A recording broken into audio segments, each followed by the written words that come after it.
Hello बच्चों, स्वागत है आपका आपके चैनल SRS लर्निंग में। और बेटा ये हमारी हिंदी की 3rd क्लास की कार्यपत्रिका है जिसकी क्रम संख्या है 153 153 और जो हमारी डेट है वो है 25 जनवरी 2021। तो बच्चों सबसे पहले यहाँ पे आपको कक्षा 3 के बाद सेक्शन भी लिखना है। ए पे है ए में लिखिए, बी है बी में, सी में डी में, जो सा भी आपका सेक्शन है वो आपको मेंशन करना है।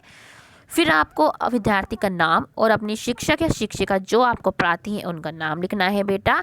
और आपसे एक गुजारिश है कि अब तक आपने हमारा चैनल सब्सक्राइब नहीं किया है बेटा तो प्लीज़ आके सब्सक्राइब कर दीजिएगा। पढ़ते हैं कि नमस्ते प्यारे बच्चों, आशा है कि आप स्वस्थ होंगे। क्या आप जानते हैं कि कल कौन सा दिन है? जानते हैं? जी हाँ, कल क्या है? हमारा राष्ट्रीय त्यौहार गणतंत्र दिवस है, जिसको हम इंग्लिश में क्या है, रिपब्लिक डे बोलते हैं। और वो हर साल क्या है, हम 26 जनवरी को मनाते हैं। तो उसके बारे में और जानकारी हम देते हैं कि गणतंत्र दिवस भारत का एक राष्ट्रीय पर्व है जो प्रतिवर्ष 26 जनवरी के दिन मनाया जाता है। सन 1950 में इसी दिन हमारे देश में अपना संविधान लागू किया गया था, जिसका निर्माण डॉक्टर भीमराव अंबेडकर जी की अध्यक्षता में किया गया था। यह पर्व पूरे देश में हर्षोल्लास के साथ मनाया जाता है। राजधानी दिल्ली में इंडिया गेट पर माननीय राष्ट्रपति के द्वारा ध्वजारोपण किया जाता है और सैन्य टुकड़ियों की परेड, भव्य झांकियां अलग ही समा बांध देती हैं। तो हमें क्या है, अपने राष्ट्रीय त्यौहार के बारे में जानकारी बेटा होनी चाहिए। अब क्वेश्चन क्या है हमारा कि अब हम आप सब भी कल अपने परिवार के साथ सदस्यों में टेलीविज़न पे क्या है, परेड जरूर देखना, ठीक है। तो बच्चों क्या आप जानते हैं कि जब हम कुछ बोलते हैं, पढ़ते हैं तो बीच में कुछ समय के लिए रुकते हैं, ठीक है। लिखते समय भी इस थोड़े समय के ठहराव को दर्शाने के लिए हम विराम चिन्हों का उपयोग करते हैं। जब हम लिखते हैं तो अभी क्या हम कुछ क्या है, विराम चिन्हों के द्वारा हम इस ठहराव को शो करते हैं। अगर हम विराम का उचित प्रयोग ना करें तो अर्थ में परिवर्तन हो सकता है। उदाहरण के लिए पढ़ो मत लिखो, पढ़ो मत लिखो, पढ़ो, ठीक है। तो हमने क्या है, क्या आपने देखा कि छोटे से विराम चिन्ह के जो दोनों वाक्यों में कितना अंतर जो है हमारा आ गया, ठीक है। क्या चिन्ह बोलते या पढ़ते समय रुकने का संकेत है, इन्हें हम विराम चिन्ह कहते हैं। आइए सीखते हैं कि लिखते समय किन चिन्हों को किस प्रकार प्रदर्शित किया जाता है। कुछ विराम चिन्हों के बारे में हमें बता रखा है। पहला क्या है, क पूर्ण विराम चिन्ह। पूर्ण विराम चिन्ह क्या होता है, हम ऐसे लगाते हैं जो किसी भी सेंटेंस का खत्म होने के बाद लगता है।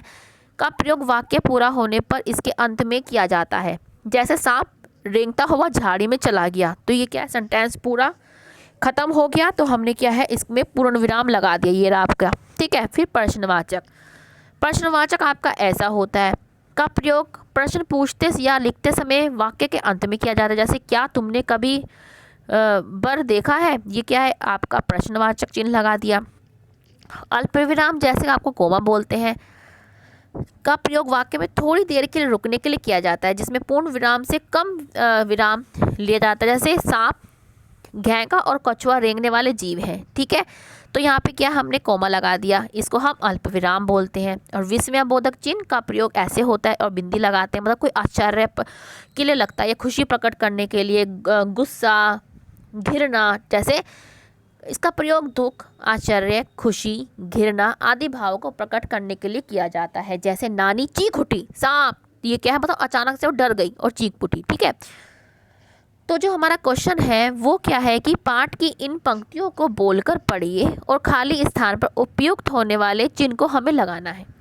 तो मैंने कहा नानी देखो मैंने सांप पकड़ा, तो मैंने कहा नानी, इसके बाद हमारा क्या है, कौन सा चिन्ह आएगा, हमारा क्या आएगा, हमारा अल्पविराम। अल्पविराम हम लगाएंगे नानी के बाद, ठीक है, कोमा, ठीक है। नानी के बाद हम क्या लगाएंगे, अल्पविराम।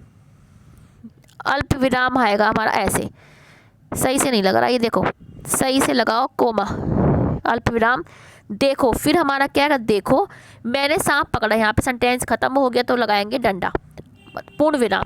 नानी चीख उठी, सांप, क्या हैगा, विस्मय बोधक और बिंदी, ठीक है। वह इतना घबरा गई कि लगी जोर जोर से चीखने पुकारने, इसके बाद क्या आएगा, पूर्ण डंडा, ठीक है।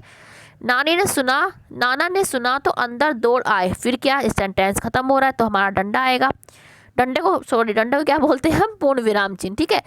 अब इन्हें पता चला कि नारियल के खोखले के अंदर सांप है, तो उन्होंने मेरे हाथ से उसे छीनकर दूर फेंक दिया, फिर क्या है, पूर्ण विराम।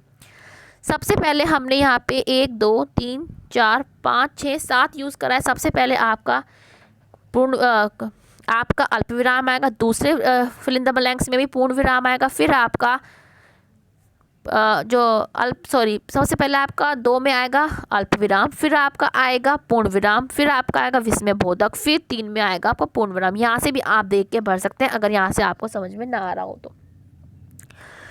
दूसरा क्वेश्चन है, पाठ में हमने देखा कि बच्चों को सांप के काटने पर डॉक्टर या वैद्य के पास नहीं अपितु झाड़ फूंक करने वाले के पास ले गया। क्या आपको लगता है कि हमें बीमार होने पर, चोट लगने पर कहाँ जाना चाहिए? तो आप क्या लिखेंगे, हमें, आप यहाँ पे क्या लिख देंगे, यहाँ से हमें लगता है हमें बीमार होने या चोट लगने पर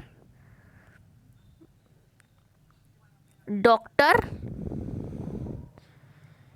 आप यह सिंपल भी लिख सकते हैं कि आप इसका आंसर क्या होगा, हमें डॉक्टर या वैद्य, देखो डॉक्टर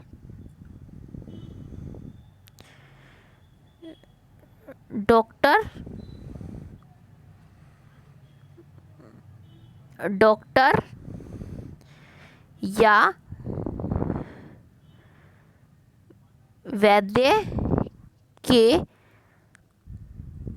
पास जाना चाहिए। ठीक है, आपका आंसर ये होगा।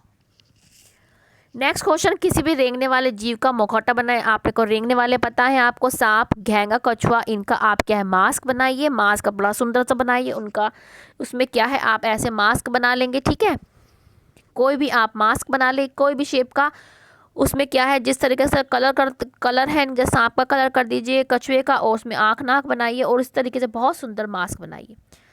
तो बच्चों, अब अभिभावकों के लिए यही है कि आप अपने बच्चों के साथ क्या है, परेड के बारे में विशेषता बताएं। परेड की विशेषता क्या होती है, उसको टेलीविज़न या किसी और माध्यम के द्वारा बच्चों के साथ परेड देखें, और बाद में उनके कार्यक्रम के बारे में उनको समझाएं, और जो उन्होंने विशेषताएं लिखी हैं उनको अपनी कॉपी में लिखने के लिए प्रेरित कीजिए बच्चों को, ताकि उनकी क्या है, राइटिंग स्किल्स भी अच्छी हो सके। तो बच्चों, ये आपकी 3rd क्लास की बेटा वर्कशीट है। मुझे पूरी उम्मीद है कि आपको अच्छी लगी हो। तो बेटा लाइक का बटन जरूर दबाइएगा, साथ में जो बच्चे नए हैं हमारा चैनल सब्सक्राइब कीजिएगा। मिलते हैं आगे की वर्कशीट के साथ।